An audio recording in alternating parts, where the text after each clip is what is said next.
Erokamano nyakwara mogin gi thuolo mar oro ote machuok motudore gi weche manyien e laini maro mar ote machuok 23600 machiegni nyinga Milton Ochieng Awuor.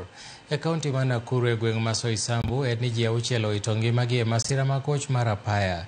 Masirano notimore ka saa 8 mar otieno ma piny orugodo kawuono e kind bas manochomo Nakuru kod nyamburko matin manowuok yo Nakuru.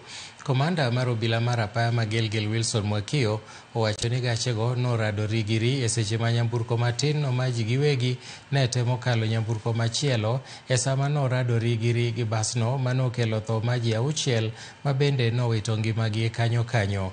Kwan mar ji mosewito ngimagi apaya no koro e bwo dwe achiel osekalo 20 ka ringre ji 6 go nochwal e kar kano ringre mar kathieth mar Gilgil. Ile ajali ilitokea asubuhi upande karibu na Soisambu, kata ndogo ya Gilgil sub-county.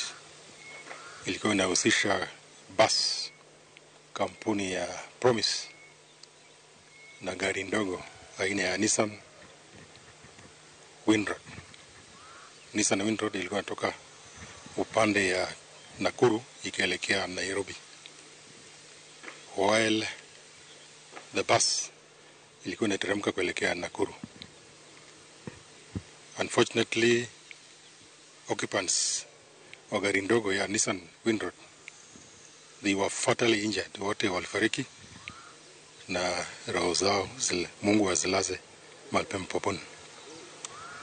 Makosa kubwa ambayo tunaona kama ilitokea ni upande ya bus. Ilianza kuovertake magari zingine ikiteremka bila kuangalia ile gari ambayo inatoka upande ya chini. So wakati iliingia upande ya Nissan mahali ilikuwa inapandia, ndio zikakutana head on. Nataka kuwahimiza madereva na watumiaji njia mahali popote wawe waangalifu, wasiwe wana overtake bila mpango, bila kuangalia mbele iko namna gani. Hasa wakati huu, wakati tunaelekea msimu ya Krismasi na masherehe mbalimbali.